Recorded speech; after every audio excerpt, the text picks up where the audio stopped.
পড়বে, তৃণমূল বেসামাল হয়ে যাবে, নিশ্চিন্ত থাকুন। এমন একটা বোম পড়বে, তৃণমূল বেসামাল হয়ে যাবে। Now, 26,000 people's job has been cancelled after Calcutta High Court declared the recruitment process null and void. Now, those who were improperly appointed have been ordered by the court to repay their salaries within 4 weeks. আবার এই দেখুন 30 তারিখ আসছে, আরো 59,000 লোকের চাকরি যাবে সময়ের অপেক্ষা। 59,000 লোকের চাকরি যাবে সময়ের অপেক্ষা। আমরা পরিষ্কার বলতে চাই, বলছে এইখানে প্রথমে আপনি দেখলেন যে বিরোধী দলনেতা শুভেন্দু অধিকারী বলছেন একটা ধামাকা হবে। তারপরে আমরা দেখলাম মহামান্য কলকাতা হাইকোর্টের একটি রায়, এতজনের চাকরি চলে গেল। আবার বিজেপির ওন্দার বিধায়ক অমরনাথ, তিনি বলছেন আবার একটা রায় আসছে, 60,000 চাকরি যাবে। এই চাকরি যাওয়ার একটা পৈশাচিক উল্লাস। নরেন্দ্র মোদী সরকার চাকরি দেয়নি, চাকরিচ্যুত করেছে লোককে। বছরে 2 কোটি ধরলে 10 বছরে 20 কোটি চাকরি হয়নি, উল্টে সারা দেশে বেকার বেড়েছে। আর এখানে বিজেপির নেতারা পৈশাচিক আনন্দ করছেন এবং তাদের সঙ্গে গলা মেলাচ্ছে সিপিএম, কংগ্রেস। চাকরি যাওয়ার উল্লাস, পৈশাচিক উল্লাস। আমরা পরিষ্কার বলছি, শিক্ষামন্ত্রী বিস্তারিত বলবেন। আমরা খুব পরিষ্কারভাবে বলছি যে নিয়োগ বিষয়টি নিয়ে কিছু অন্যায়, কিছু ভুল কাজ হয়েছিল, যারা তদন্তের মুখে আছেন, আইনের পথে চলবে, তারা দোষীরা শাস্তি পেলে পাক। কিন্তু মমতা বন্দ্যোপাধ্যায়ের নির্দেশে, অভিষেক বন্দ্যোপাধ্যায়ের উদ্যোগে এবং ব্রাত্য বসুর হস্তক্ষেপে জটটা খোলার চেষ্টাটা শুরু হয়েছিল। অর্থাৎ অযোগ্যদের আইডেন্টিফাই করে যোগ্যরা যাতে চাকরিটা পান,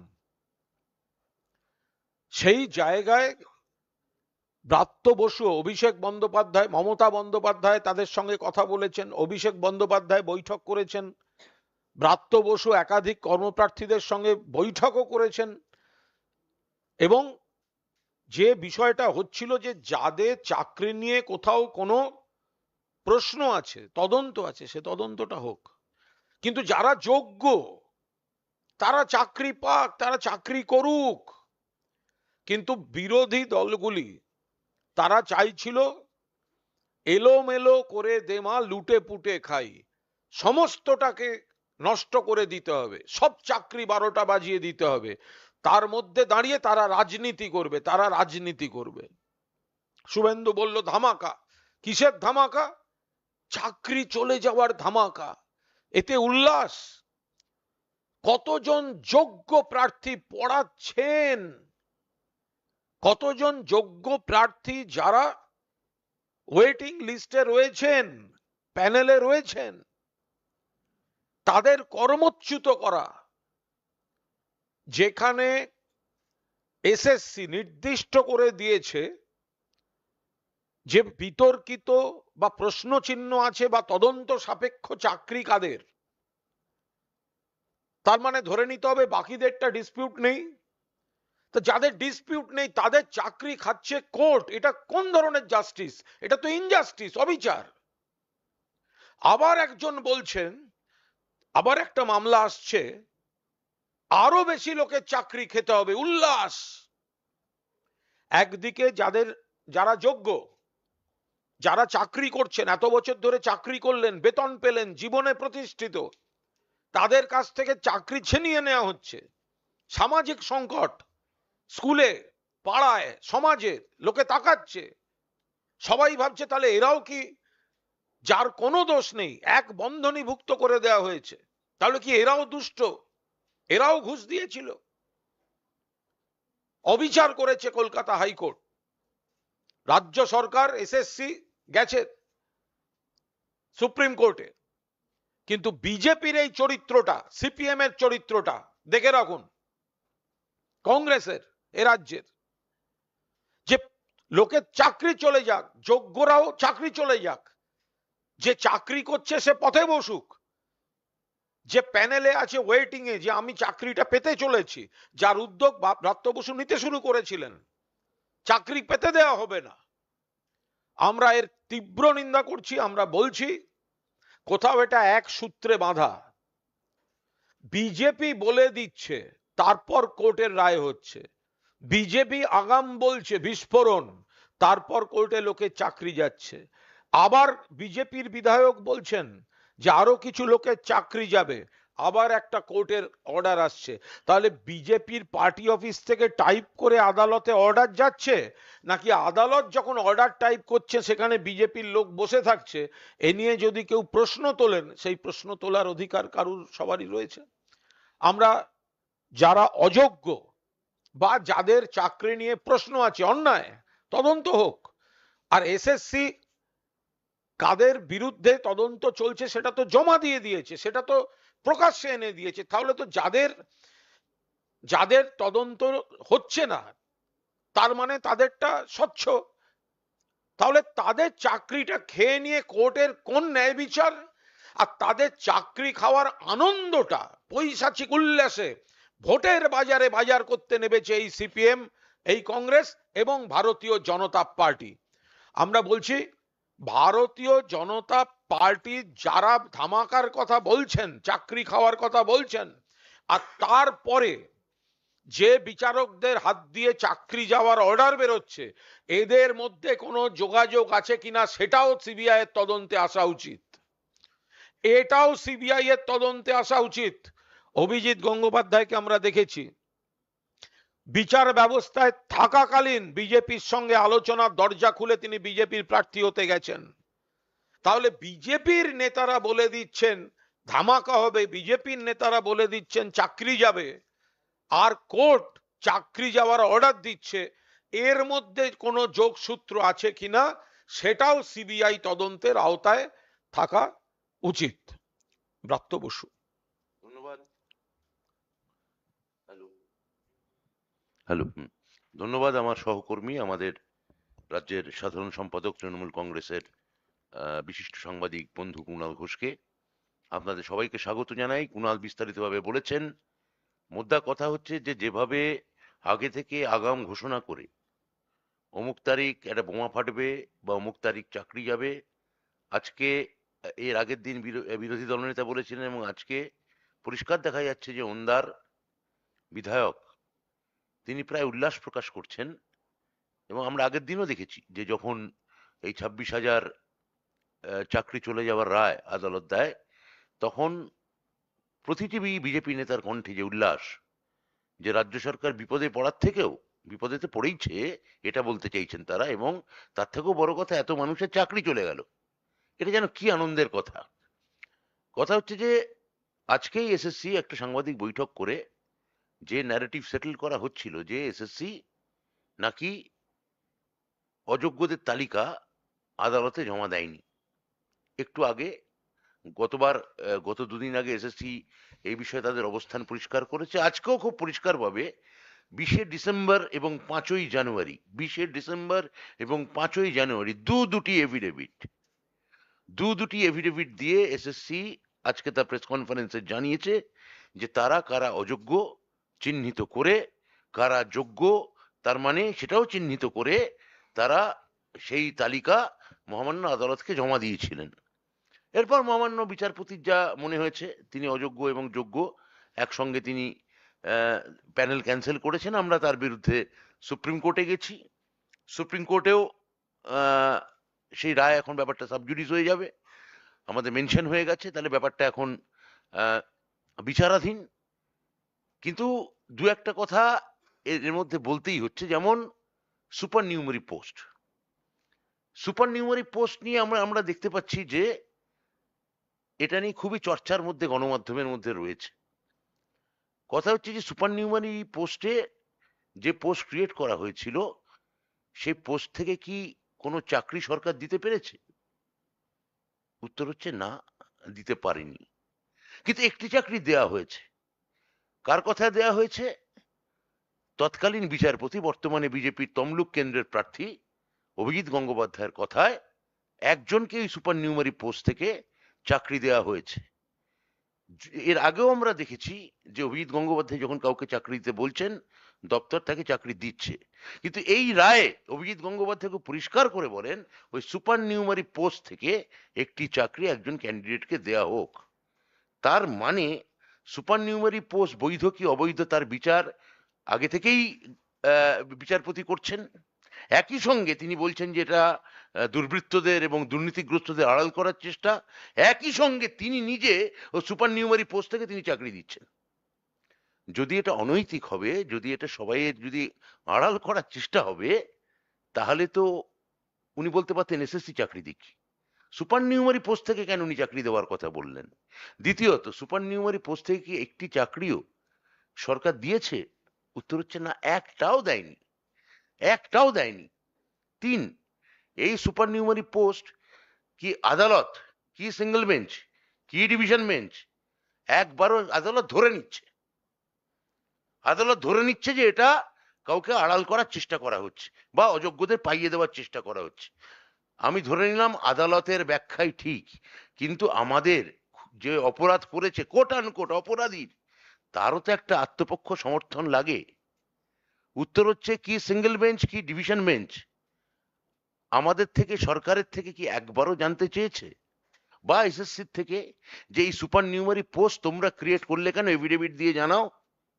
উত্তর হচ্ছে একবারও জানতে চাওয়া হয়নি, একবারও কোর্ট জানতে চাইনি যে আপনারা কেন এটা ক্রিয়েট করলেন। তার মানে আমরা ক্রিয়েট করব এবং আপনি ধরে নেবেন এবং আমাকে আত্মপক্ষ সমর্থনে কোনো সুযোগ বা অধিকারও দেবেন না। আমি যদি অপরাধী হয়ে থাকি তাহলে অপরাধীরও তো একটা আত্মপক্ষ সমর্থনের একটা জায়গা থাকবে। আপনারা বলুন, প্লেন লজিকে বলুন যে আপনি ধরে নিচ্ছেন, তার মানে কোর্ট ধরে নিচ্ছে, কোর্টে ধরে নেওয়া থেকে মহামান্য বিচারপতি রায় দিচ্ছেন এবং মহামান্য বিচারপতির সিঙ্গেল বেঞ্চে তার পরবর্তী ক্ষেত্রে রাজনৈতিক অবস্থান কি হয়েছে সেটা গোটা পশ্চিমবঙ্গ কেন গোটা ভারতবর্ষ দেখেছে। তাহলে এই সুপার নিউমারি পোস্ট কি আছে আদৌ না আছে, যেটা যৌথ মন্ত্রিসভা একসঙ্গে সিদ্ধান্ত নিয়েছিল, সেটা আমাদের কি কোর্ট কখনো বলেছে?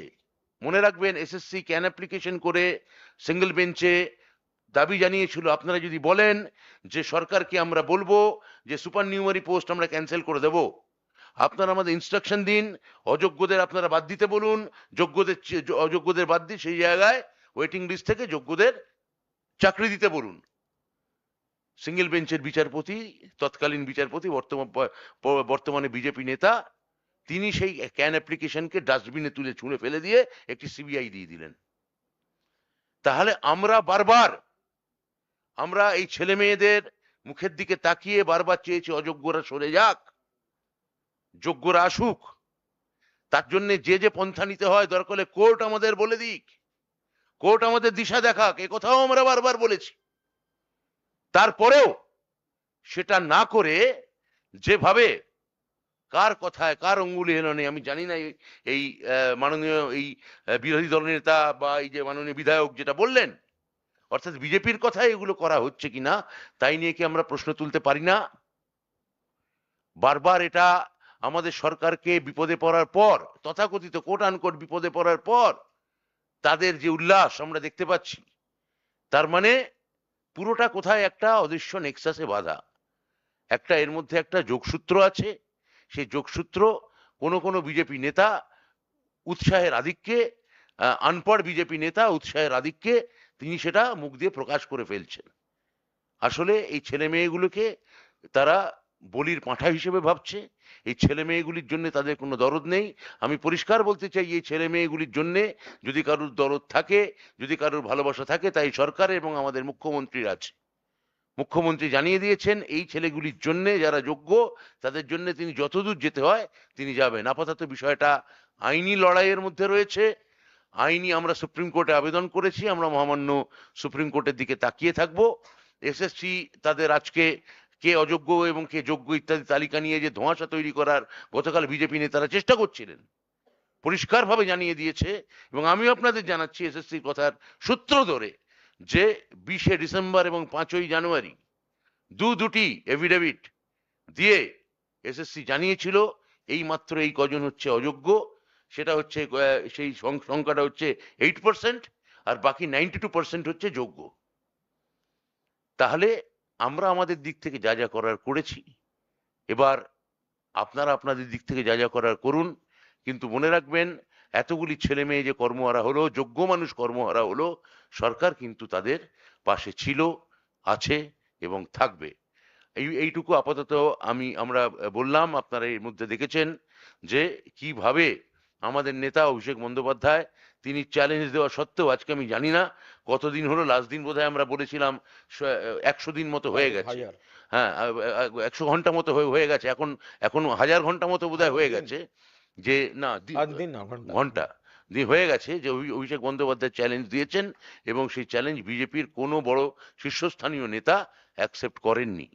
তাহলে বাংলার মানুষকে আপনি টাকা দেবেন না, যারা তথাকথিত অর্থে নিরন্ন মানুষ, গরিব মানুষ, তাদের আপনারা ভাতে মারবেন, যারা মধ্যবিত্ত শিক্ষিত ছেলে মেয়ে বাঙালি বলে তাদের আপনারা চাকরি খাবেন, এবং তারপর বাংলাতেই এসে ভোট চাইবেন, বাংলায় ঘুরে ঘুরে পরিযায়ী পাখির মতো বিভিন্ন জায়গায় যাবেন, বাংলার মানুষকে আবাস যোজনার টাকা দেবেন না, 100 দিনের টাকা দেবেন না, বাংলার মানুষদের চাকরি খাবেন, তার সেই চাকরি যাওয়াতে আনন্দ প্রকাশ করবেন, উল্লাস করবেন, এবং আগাম ঘোষণা করে দেবেন যে অমুক দিন একটা, আজকে ধরা যাক আজকে নাইট্রোজেন বোমা ফাটিয়েছি, সামনের দিন হাইড্রোজেন বোমা ফাটাবো, ফাটিয়ে 59,000 লোকের বাঙালির চাকরি খাবো। এইটা যদি হয়ে থাকে বিজেপির রাজনীতি, গোটা ভারতবর্ষেই বিজেপি নড়বড় করছে, ইন্ডিয়া জোটকে অনেক উজ্জ্বল দেখাচ্ছে।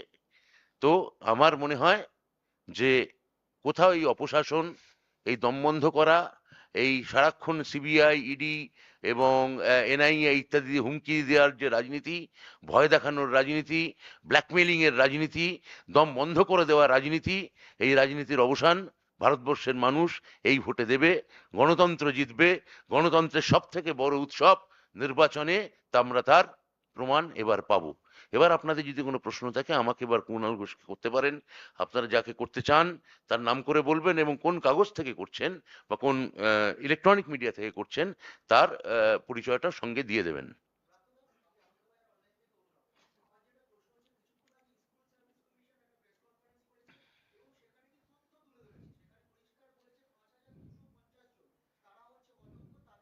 তা আমিও তো তাই বললাম।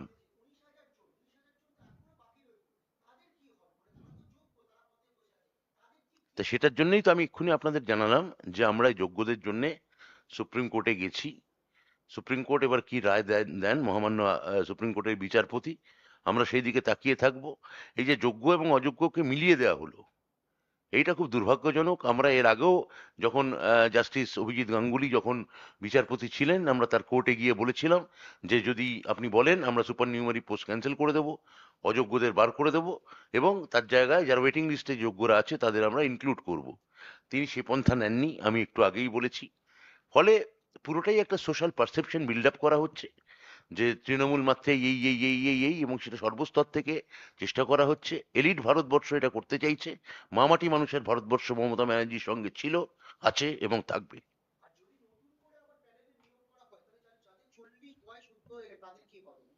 এই সবই তো এগুলো আপনি তো আমার এই প্রশ্ন তো আপনার মতো এই প্রশ্ন তো আমারও। সেই প্রশ্নের নিরসন খুঁজতে যারা 40 হয়ে গেছে তারা আদৌ পরীক্ষায় বসতে পারবে কিনা, এই যে পুনর্মূল্যায়ন করতে বলা হচ্ছে, তারা আদৌ পরীক্ষায় বসতে পারবে কিনা, এটা কোনো দিক নির্দেশ নেই। হ্যাঁ, তো সেটাও তো আমরা আমাদের সুপ্রিম কোর্টে সেটা জানাবো একজন করে। বলুন, বলছি এই যোগ্য, আপনি কে, পরিচয়টা দিন।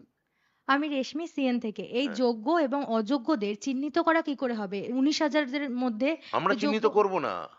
এ তো OMR sheet CBI hard disk ধরেছে, সেখান থেকে সিবিআই চিহ্নিত করেছে, সিবিআই এসএসসি কে জানিয়েছে, এসএসসি আদালতকে জানিয়েছে। এই তো, এ তো আমাদের করার কথা না, এটা এসএসসির কাজ প্রাথমিকভাবে। এবং তারপর যখন বিচারপতি রায় দিয়েছিলেন যে সিবিআই ওএমআর শিট বার করে বলে দেবে কারা অযোগ্য, সেই তালিকা সিবিআই দিয়েছে, সেই তালিকাই এসএসসি কোর্টকে দিয়েছে।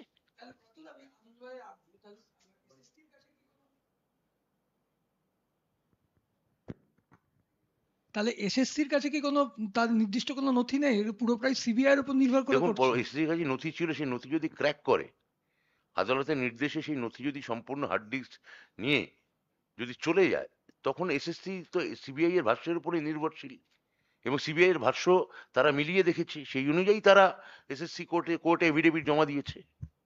তো সুমন টিভি নাইনের সিদ্ধার্থ মজুমদার একটু আগেই বলেছেন 2016 সালে নতুন আইন করে OMR sheet, original OMR sheet রাখার যে উর্ধ্বসীমা 1 বছর করা হয়েছিল। অরিজিনাল ওএমআর নেই বলেই এত সমস্যা হচ্ছে। আপনারই পূর্বসূরি তখন মন্ত্রী, ওএমআর সিটের সংরক্ষণের নীতি 1 বছর করে ফেলেছিল, আগে অনেক বেশি সময় ছিল। এটাই তো মূল সমস্যার কারণ হয়ে দাঁড়াচ্ছে। দেখুন, সেটা আমি বলতে পারবো না, কিন্তু আমি পরিষ্কারভাবে বলে দিয়েছি এখন থেকে যে এসএসসির পরীক্ষা হবে অন্তত 10 বছর ওএমআর শিট সংরক্ষণ রাখতে হবে। পরে পুরনো ক বছরের ঊর্ধ্বসীমা ছিল বা আপার সিলিং কি ছিল সেটা নিয়ে এখন আমাকে প্রশ্ন করে কোনো লাভ নেই। আপনাদেরই দলের মন্ত্রী তখন ছিলেন, তিনি এই নীতি আনলেন, ফলে সমস্যা তৈরি হলো, দল কি দাঁড় এড়াতে পারে? দল দায় এড়াচ্ছে না, সেই কারণেই পার্থবাবু, যিনি অন্যায়টা তখন যিনি শিক্ষামন্ত্রী ছিলেন পার্থ চট্টোপাধ্যায়, তিনি এবং কয়েকজন যদি বিতর্কিত কাজে জড়িয়ে থাকেন দায় তাঁদের, দল তো তাকে বলেনি। কিন্তু তিনি যেহেতু দলের সরকারের মন্ত্রী, তিনি যেহেতু দলের মহাসচিব, দল তাই ব্যবস্থা নিয়েছে। দল তো তাকে এই কাজগুলো করতে বলেনি। দল তাকে বলেনি যে আপনি এই ধরনের সমস্ত আইন কানুন আনুন বা এই ধরনের অনিয়ম করুন, অমুক ব্যক্তির সঙ্গে প্রেম করুন, তার বাড়িতে টাকা রাখুন, এগুলো তো দল বলে দেয়নি। তো সুতরাং দলের ঘাড়ে চাপিয়ে কি হবে এগুলো? দলের নেতা, দলের মন্ত্রী, দল ব্যবস্থা নিয়েছে। दादा मेरा सवाल है, इंडिया अलायंस के पार्टनर और एडवोकेट विकास रंजन भट्टाचार्य ने मुख्यमंत्री के खिलाफ कंटेम्प्ट प्ली को जो है फाइल किया है। आज अभी थोड़ी देर पहले भी हाई कोर्ट ने उसकी सुनवाई की है और आने वाले दिन में उन्होंने जो कमेंट दिया था कि पूरा हाई कोर्ट खरीद लिया गया है, उस पर भी सुनवाई होगी। कैसे देखते हैं इसको? देखिए, ये ममता जी का क्या कहना था। हमारा जो एलिगेशंस है, हम लोग ममता जी पूरा पार्टी, हम जुडिशियरी को सम्मान करता है, रेस्पेक्ट करता है, আমরা বিচার ব্যবস্থাকে সম্মান করি, উই रेस्पेक्ट द जुडिशियरी। लेकिन एग्जाम्पल तो अभिजीत गांगुली है।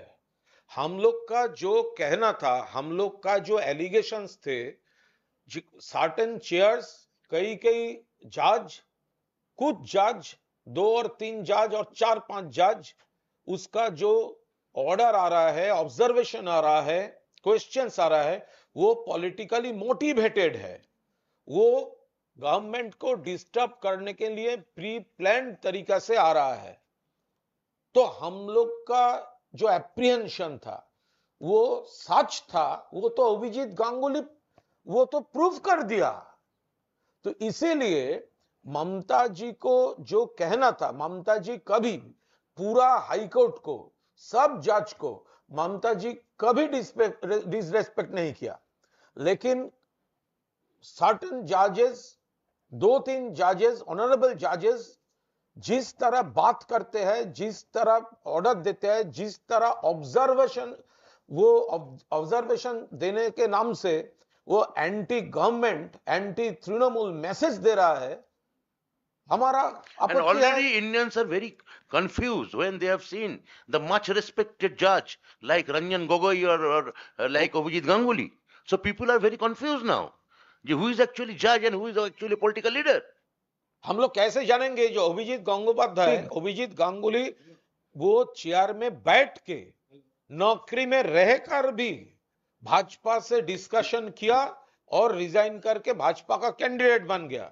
हम लोग ये क्या गारंटी हाई कोर्ट देंगे कि वेटिंग लिस्ट में दूसरा कोई नहीं है? ये गारंटी कौन देगा? जो अंदर में पॉलिटिकल एजेंडा है, दिमाग में पॉलिटिकल एजेंडा है, और चेयर में बैठ के सरकार का खिलाफ राय दे रहा है, तो ये अगर एक कंस्पिरेसी है, तो इससे अगर हम लोग क्वेश्चन उठाना चाहता है तो उसका तो बेस है और उसका प्रूफ है ये रंजन गोगोई, उसका प्रूफ है ये Abhijit Ganguly.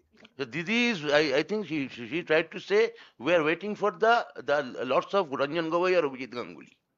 That's I think she hasn't said. So if you say, I don't think it's a contempt of court. আপনি হ্যাঁ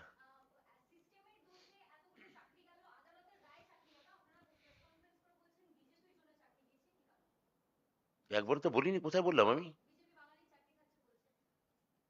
কি তাই কি এটা কি তাই না না, বললাম? যেটা আমরা বক্তব্য বিজেপি ভোট চাইছে বাক্য বললাম, সেই বাক্য যেটা ভোট চাইছে বললাম। বিজেপির আপনি ক্ষতি বোধহয় এবং বুঝতে এই পারেননি। চাকরি খাওয়া দেখিয়ে উল্লাস দেখিয়ে বিজেপি তারা চাইছে আরো চাকরি যাওয়াতে চাকরি যাক। উল্লাস প্রকাশ করছে এবং চাইছে তারা চাকরি যাক। আমরা আরো আরো তার আমরা সঙ্গে ভিডিও বলছি চালিয়ে দেখিয়েছি। যে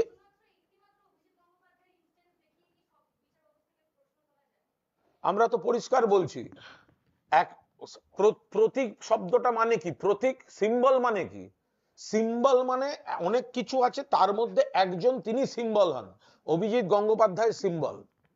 তো তাহলে আমরা যখন প্রথমে বলছিলাম যে অভিজিৎ গঙ্গোপাধ্যায় রাজনীতি করছেন, তখন তো বলা হচ্ছিল আদালতকে সমালোচনা করা যায় না। তাহলে সেই অভিজিৎ গঙ্গোপাধ্যায় যখন এসে বিজেপিতে দাঁড়ালেন, তখন এই যারা প্রশ্ন করছিলেন তারা নীরব হয়ে গেলেন, তো হঠাৎ দেখলাম। ফলে আমরা কখনোই সব বিচারপতিকে বা গোটা কোর্টকে কখনো বলিনি।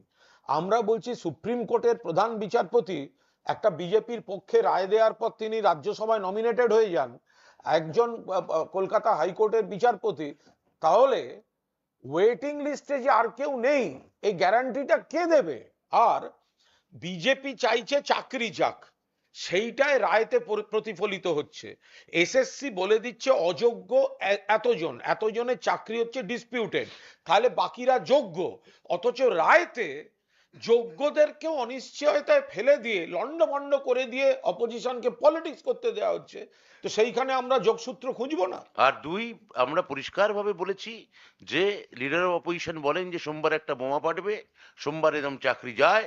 এবং তারপর আজকে এই কি যেন নাম, ওন্দার বিধায়ক, তিনি বলেছেন যে সামনের দিনে আরো একটা বোমা পেটে 59,000 লোকের চাকরি যাবে। এটা বিজেপির চাকরি যাওয়ার জন্য বিজেপির উল্লাসের কথা বলা হয়েছে। বিজেপি যে কতটা বাঙালি চাকরি খেতে এবং খেলে এবং যেতে পছন্দ করে, সেই কথাটাই এখানে খুব পরিষ্কার যদি আগামী রায় প্রমাণিত হয়, আগামী রায় দেখা যায় যে সত্যি আবার চাকরি যাচ্ছে, তাহলে ধরে নিতে হবে বিজেপির পার্টি অফিস থেকে অর্ডারটা টাইপ হয়ে এসছে, সেটা লিক আউট হয়েছে বলেই তাদের এমএলএ আগাম বক্তৃতা করেছেন। যদি আগামী রায় একজনেরও চাকরি যায়, তাহলে ধরে নিতে হবে বিজেপির পার্টি অফিস থেকে অর্ডারটা টাইপ হয়ে এসছে, সেই কারণেই বিজেপির এমএলএ আগাম বলছেন যে চাকরিটা যাবে, আবার একটা আসছে। উজ্জ্বল নিউজ 18 বাংলা থেকে বলছি। তাই সেটা হচ্ছে কি, এতদিন পর্যন্ত কোর্টের যে রায় তা নিয়ে বৈধ অবৈধ আলাদা নিয়ে চর্চা চলেছে, কিন্তু শেষ পর্যন্ত যোগ্য অযোগ্য এটা নিয়েও কিন্তু মাপকাঠি, মানে একটা বিষয় বোঝা যাচ্ছে যে কিছু লোককে বলা যে টাকা ফেরত দিতে হবে, এবার কারা দেবে কিভাবে দেবে এই নিয়ে একটা বিষয় রয়েছে। এগুলো কেন, মানে এরকম যে বিষয়গুলো রয়েছে এগুলো কেন, এটা কিভাবে হবে? না, যোগ্য অযোগ্য বিষয়টা কিন্তু মাননীয় ব্রাত্য বসু খুব স্পষ্ট করে বলে দিয়েছেন যে এটা নিয়ে গেছে সিবিআই, তদন্ত করেছে সিবিআই, জানিয়েছে সিবিআই, সেইটাই এসএসসি জানিয়ে দিয়েছে। সুতরাং এতজন ডিসপিউট আছে মানে বাকিরা ডিসপিউট নেই, এ তো প্রমাণিত। আর বাকিটা এই যে যেভাবে রায় দিয়েছেন, সেই রায়তে এসএসসি একমত নয় বলেই তো সেটা চ্যালেঞ্জ করে সুপ্রিম কোর্টে গেছে। টাকা ফেরত দেওয়ার একটা বিষয় বলা হচ্ছে যে এই কদিনের মধ্যে হ্যাঁ, এবার টাকাটা ফেরত দেবে কারা? যদি গোটা প্যানেল বাতিল হয়ে থাকে, তাহলে তো সকলেই টাকা ফেরত দেওয়া উচিত। তাহলে কি যারা প্যানেলের বাইরে থেকে যারা বহির্ভূতভাবে ঢুকেছিল তারা, তাহলে তারা যদি দেয়, তাহলে তারা কি কেবলমাত্র অযোগ্য? তাহলে বাকিরা দেবে না কেন? এইরকম শতেক প্রশ্ন আছে। হ্যাঁ, তো আর দ্বিতীয়ত মানে যে যে রাইট অফ লেবার যে বলে যে আপনি যদি কাজ করে থাকেন তাহলে সে কাজের টাকা আপনি ফেরত দিতে পারেন না। তো এরকম শতেক প্রশ্ন আছে বলেই তো আমরা সুপ্রিম কোর্টে গেছি এই রায়কে চ্যালেঞ্জ করে। ব্রাত্যদা, আমি প্রবীর 24 ঘন্টা বলছি। আপনি এক্ষুনি বললেন ওএমআর সিট 10 বছর থাকবে সরকারি ভাবে যা যা করা, আগামী মানে এটা কি ভাবনায় রয়েছে না অলরেডি ইমপ্লিমেন্ট? এটা আমরা প্রায়, আমাদের তো এসএসসি হয়নি এখনো পরীক্ষা, আগামী দিনে যখন হবে তখন দেখবেন এটা ইমপ্লিমেন্ট করেই আমরা করব। আরেকটা বিষয়, সুপ্রিম কোর্টে আপনাদের মামলা গৃহীত হয়েছে কিনা? হ্যাঁ, গৃহীত হয়েছে, তাই তো জানি। দাদা, অর্পণ বর্তমান থেকে বলছি, যারা চাকরি হারিয়েছেন তাদের একটা বেসিক প্রশ্ন হচ্ছে তারা এই মাসের বেতনটা পাবেন কিনা, এক। আর দ্বিতীয়ত হচ্ছে তারা চাইছেন যে সরকার যাতে এটা প্লি করে সুপ্রিম কোর্টে যে তাদের বেতনটা যাতে আপাতত চালু থাকে এবং 100% আমরা সেটাই প্লি করব। এবং পুরোটাতেই আমরা দেখুন, এটা আইনি অনেক ব্যাপার, সাবজুডিস ব্যাপার আছে। আমি সব মন্তব্য এখানে আমি আপনাদের সামনে, আমরা কি চাইবো বা না চাইবো সেটা আপনাদের সামনে খুব পরিষ্কার করে এখন বলতে চাই না, কিন্তু যা চাইবো তা ওই শিক্ষক স্বার্থেই চাইবো। আর এপ্রিল মাসের মাইনেটা তারা মানে সেটা মানে এপ্রিল মাসের মাইনে এখানে প্রেস কনফারেন্স করে আমার পক্ষে বলা মুশকিল। ব্রাত্যদা রণজয় বলছে এনকেটিভি থেকে। একটু আগে হ্যাঁ। কুণাল ঘোষ বললেন যে যেভাবে 26,000 শিক্ষকের চাকরি গিয়েছে এবং সেখানে কোনো নেক্সাস রয়েছে কিনা সেই জায়গা থেকে তদন্ত হওয়া উচিত বিজেপি নেতাদের সঙ্গে। শিক্ষামন্ত্রী হিসেবে আপনি কি মনে করছেন এই বিষয়ে? দেখুন, আমি তো যদি শিক্ষামন্ত্রী হিসেবে আপনি যদি আমার প্রশ্ন করেন, আমি তো এখানে তৃণমূলের নেতা হিসেবে বসেছি। এখন শিক্ষামন্ত্রী হিসেবে প্রশ্ন করলে আমি তো তৃণমূল শিক্ষকেরও নেতা, বিজেপি শিক্ষকেরও নেতা, এমনি মন্ত্রী, বিজেপি শিক্ষকেরও মন্ত্রী, এবং এমনি যিনি কোনো রাজনীতি করেন না তারও মন্ত্রী। আমি তো বিষয়টাকে এইভাবে দেখি। ফলে আমার আমার মন্ত্রী হিসেবে আপনি এখানে যে আমার ভাষ্য চাইবেন না, মন্ত্রী হিসেবে আমার ভাষ্য চাইতে হলে আপনি বিকাশ ভবনে চাইবেন। আমি সৌরভ বলছিলাম TV9 বাংলা থেকে। ব্রাত্যবাবুর কাছে আমার প্রশ্ন, সেটা হচ্ছে 2016 সালে যে বছর ওএমআর এর যে সংরক্ষণের যে সময়সীমা, যেটা 1 বছর করে দেওয়া হলো, আজ এসএসসি কমিশনের চেয়ারম্যান তিনি নিজেও বলছেন যে সেটা যদি না হতো তাহলে হয়তো সমস্যাটা কম হতো, জটিলতা কম হতো কোথাও। তো সেটা আমার সময় নয়, আমি বলতে পারবো না। কিন্তু স্কুল সার্ভিস কমিশনের একটা কোথাও দায় থাকে যে তারা এটাকে অ্যাপ্রুভ করলো কি করে, যদি কোথাও থেকে আসে তারা সরকারকে একবার জানানো না যে এরকম এটা করতে পারা হচ্ছে, সমস্যা। দেখুন, এটা তো 16 সালে হয়ে গেছে, তখন 16 সালে সিদ্ধান্ত হয়েছে, সরকারি সিদ্ধান্ত। এবার এসএসসি সিদ্ধান্ত নিয়েছে, ডিপার্টমেন্ট সেটাই হয়তো শিলমোহর দিয়েছিল তখন। এখন আমি তো বলছি যে আমরা একটা অন্য পলিসি নেব, দায় নিশ্চয়ই থাকে, দায় আছে বলেই তো এই সিচুয়েশনটা তৈরি হয়েছে। আমার মনে হয় এসএসসি চেয়ারম্যান সেটাই, মানে বর্তমান এসএসসি চেয়ারম্যান সেই ভাষ্যটাই দিতে চেয়েছেন। Thank you. কুণালদার কাছে আমার প্রশ্ন, কুণালদার কাছে প্রশ্ন, সৌমিত্র খা বিশ্ববিদ্যালয়ে তিনি প্রার্থী হয়েছেন বিজেপি। তিনি বলছেন যে অভিষেক বন্দ্যোপাধ্যায়ের নাম জড়িয়ে যে শিক্ষক নিয়োগ প্রার্থী পিছু 8 লক্ষ টাকা চেয়েছিলেন অভিষেক বন্দ্যোপাধ্যায় ও আকাশ বন্দ্যোপাধ্যায়। মানহানি মামলায়, মানে উনি এক্সপেক্টই করছেন মানহানি মামলা করা হবে, তাহলে জামা কাপড় খুলে নেওয়ার হুঁশিয়ারি।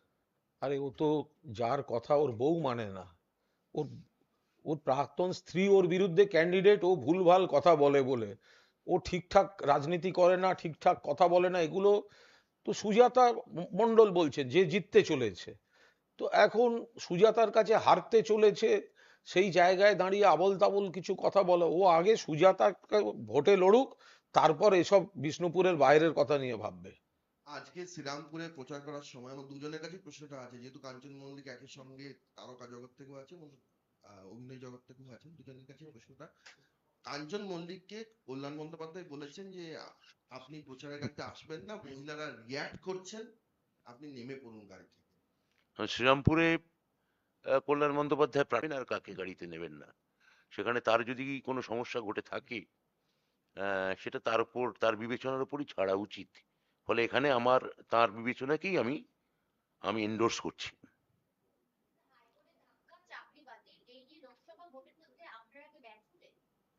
পুরোটাই ফ্রন্ট ফুট, কোনো ব্যাকফুট বলে ব্যাপার নেই। কিছু খারাপ জিনিস হয়েছে, কারা করেছে সবাই জানে, তাদের বিরুদ্ধে ব্যবস্থা হচ্ছে। এখন মমতাদির নির্দেশে, অভিষেকের উদ্যোগে এবং ব্রাত্যর হস্তক্ষেপে যোগ্যদের চাকরিতে বহাল রাখা এবং ওয়েটিং লিস্টে যারা আছে যোগ্য, তাদের স্বার্থে তাদের যাতে চাকরি হয় সেই চেষ্টাটা ব্রাত্যরা করছিলেন। তার মাঝখানে বিরোধীদের অক্সিজেন দেওয়ার জন্য এই মুড়ি মিছরি মিশিয়ে যোগ্যদের ঘাড়েও কোপ মেরে একটা রায় এসছে, তার বিরুদ্ধে লড়াই হচ্ছে। মানুষ বুঝবেন, যোগ্য যারা আছে তারাও বুঝছেন যেটা পলিটিক্স করার জন্য করা হচ্ছে। এখানে এক অভিজিৎ গঙ্গোপাধ্যায় বেরিয়ে এসে গেছেন, তিনি 2-4টে ছায়া রেখে গেছেন, তারা অভিজিৎ গঙ্গোপাধ্যায়ের কাজ করছেন, যারা ওয়েটিং লিস্টে আছেন পরের হয়তো আত্মপ্রকাশ করবেন। আপনি কোন কাগজ?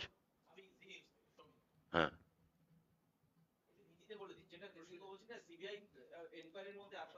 देखिए ये जो भाजपा वालों है, भाजपा का जो सो कॉल्ड अपोजिशन लीडर है, वो पहले बोल रहा है देखिए धमाका हो रहा है, तब ये नौकरी जाने का ऑर्डर निकला। फिर एक भाजपा एमएलए, वो ओंदा का, बांकुड़ा डिस्ट्रिक्ट का ओंदा का, वो अमरनाथ, वो बोल दिया फिर एक डेट, वह पर एक 59,000 कोर्ट का ऑर्डर आ रहा है, 59,000 नौकरी जाएंगे, 59,000 नौकरी जाने वाला है। तो ये कैसे हो रहा है? ये भाजपा ऑफिस से क्या ऑर्डर टाइप करके आ रहा है कोर्ट में, या कोर्ट जब टाइप कर रहा है वहां पर भाजपा वाला बैठा हुआ है। तो इसमें एक नेक्सस है कि नहीं है, ये भी तो सीबीआई का जो इन्वेस्टिगेशन है उसमें होना चाहिए। ये कैसा हो रहा है, जो भाजपा वाला पहले बोल रहा है नौकरी जाने वाला है, ऑर्डर आ रहा है, और दूसरा फिर ऐसा ही होने वाला है, वो तो नेक्सस है, वो तो इन्वेस्टिगेशन में आना चाहिए। दादा, एक तरफ अमित शाह कह रहे हैं कि सरकार में आने के बाद कुछ राज्यों में ओबीसी रिजर्वेशन से वो मुस्लिमों को हटा देंगे, वहीं दूसरी ओर नेशनल जो चेयरपर्सन है ओबीसी कमीशन के, उन्होंने कहा है कि बंगाल में ज्यादा बेनिफिट मिल रहा है मुस्लिम्स को अंडर ओबीसी कैटेगरी और हिंदू को नहीं मिल रहा है। कैसे देखते हैं इसको? देखिए, ऐसा बेसलेस एलिगेशन है। यहाँ पर जो ओबीसीज है, ममता बनर्जी का जो पॉलिसी है, वो हिंदू हो सकता है, वो मुस्लिम हो सकता है, जो बेनिफिट मिलना चाहिए सबको समान बेनिफिट हो रहा है। तो वो लोग हिंदू मुसलमान पोलराइजेशन के लिए ऐसे कैंपेन, ऐसे एक पॉइजनस कैंपेन कर रहा है, इसका कोई बेस नहीं है। कुणाल दा, कल प्रधानमंत्री ने ये कहा कि इंडी गठबंधन में जितने दल हैं वो एक साल एक प्रधानमंत्री की पॉलिसी बना रहे हैं कि हर दल से एक प्रधानमंत्री बनेगा एक साल के लिए। वो अपने चेयर के बारे में सोचिए, उसका चेयर, उनका चेयर जाने वाला है। अभी विकल्प गवर्नमेंट जो है वो ओथ लेने वाला है दिल्ली में, तो आपने चेयर के लिए सोचिए। अपोजिशन कैसे गवर्नमेंट फॉर्म करेंगे, ये अपोजिशन का जो जुरिस्डिक्शन है, अपोजिशन का हक है, और अपोजिशन उसका स्ट्रेटेजी तैयार कर रखा है। এই মুহূর্তে ডেভেলপমেন্ট মুখ্যমন্ত্রীর বিরুদ্ধে শতক প্রণোদিত মামলা গ্রহণ করেছে কলকাতা হাইকোর্ট। এই রায় এবং এসএসসির যে রায়, সেই রায়ের বিরুদ্ধে বিভিন্ন মঞ্চে মুখ্যমন্ত্রী বলেছেন। তার প্রেক্ষিতে কৌস্তব বাগচি, বিকাশ রঞ্জন ভট্টাচার্য এবং অনিন্দ সুন্দর দাস, তাদের মামলা শতক প্রণোদিত মামলা গ্রহণ করা হয়েছে। এবং বিকাশ রঞ্জন ভট্টাচার্য বলেছেন যে উনি বারবার বিভিন্ন জায়গায়, মানে মুখ্যমন্ত্রীকে মিন করে, যে বিচার প্রক্রিয়া এবং বিচার ব্যবস্থাকে আক্রমণ করছেন। বিচার ব্যবস্থার প্রতি মাননীয় মুখ্যমন্ত্রী এবং সর্বভারতীয় তৃণমূল কংগ্রেসের পূর্ণ আস্থা আছে। কয়েকজন বিচারপতি লাগাতার তারা এখতিয়ার বহির্ভূতভাবে নির্দেশ এবং পর্যবেক্ষণের নামে তৃণমূলের নেতা নেত্রীদের আক্রমণ করেছেন। তার প্রমাণ অভিজিৎ গঙ্গোপাধ্যায় বিচারকের চাকরি থাকাকালীন বিজেপির সঙ্গে ডায়ালগ ওপেন করে ক্যান্ডিডেট হয়েছেন, তারপর ইস্তফা দিয়ে রাজনীতিতে জয়েন করেছেন। ফলে এই বিচারপতিদের এই অংশ নিয়ে প্রশ্ন তোলার অবকাশ আছে। মুখ্যমন্ত্রী শুধু তাদের বিরুদ্ধে বলেছেন, এর বাইরে সামগ্রিক জুডিশিয়ারি এবং বিচারপতিদের প্রতি, আদালতের প্রতি মুখ্যমন্ত্রীর পূর্ণ আস্থা আছে। এবার জনসভা বা কোনো জায়গায় কোনো বিক্ষিপ্ত অংশকে নিয়ে তার বিকৃত ব্যাখ্যা দিয়ে যদি আদালতে কোনো কিছু হয়, সেটা আদালতে সে লড়াই মুখ্যমন্ত্রী লড়ে নিতে পারবেন। আর আপনি যাদের নাম বললেন তাদের যদি মানে উকিলি পরিচয়ের বাইরে যদি রাজনৈতিক পরিচয়ে যান, তাহলে দেখবেন এই ঠিক যেটা আমরা বলি, জগাই, মাদাই এবং গদাই, তারা তৃণমূল কংগ্রেসের বিরুদ্ধে মামলা করেছে। তাই তো করার কথা, তারা একসঙ্গে জোট বেঁধেছে, মামলা করতে আর ক্ষতি কি আছে? আমি একটা অ্যাড করে দেবো। ব্রাত্য পুরো সমর্থন করেছে কল্যাণ বন্দ্যোপাধ্যায়কে, আমি ওটা সেকেন্ড করছি। পুরোদস্তুর সমর্থন করছি। কাঞ্চন মল্লিক একজন বিশিষ্ট অভিনেতা, তিনি বিধায়কও, কিন্তু যেহেতু তিনি জনপ্রতিনিধিত্বে আছেন, জনগণের দরবারে আছেন, ফলে তার ব্যক্তিগত তিনি কোথায় কি করছেন তার ব্যাপার, কিন্তু সামাজিক মাধ্যমে যে রুচিতে, যে ভঙ্গিতে যেসব বিষয় তিনি আনেন, তার অনেক বেশি সতর্ক হওয়া উচিত। তার যেহেতু তিনি তৃণমূল কংগ্রেসের বিধায়ক, ফলে সবটাই ব্যক্তিগত এবং সবটাই শিল্পী, এইভাবে এটা হতে পারে না। কল্যাণ বন্দ্যোপাধ্যায় যা বলেছেন একদম সঠিক কথা বলেছেন। মুর্শিদাবাদে ভোটের বুথের 50 মিটারের মধ্যে তৃণমূল কর্মীর একজন বিস্ফোরণে হাত উঠে গেছে। বারবার মুর্শিদাবাদ কেন অশান্ত হচ্ছে? তার কারণ মুর্শিদাবাদ বা কিছু কিছু এলাকায় বিজেপি, কংগ্রেস, সিপিএম আর একটা দল, এরা হাত মিলিয়ে কিছু অশান্তি করতে চাইছে। ওরা হারবে, অশান্তি করে প্রচারে রাখতে চাইছে বিষয়টা, তৃণমূলের বিরুদ্ধে কিছু নেগেটিভ খবর যাতে হয়। এই কারণে যে প্রদেশ কংগ্রেস সভাপতি এবং সিপিএম এর রাজ্য সম্পাদক দুজনেই মুর্শিদাবাদ থেকে লড়ছেন। সহজ উত্তর।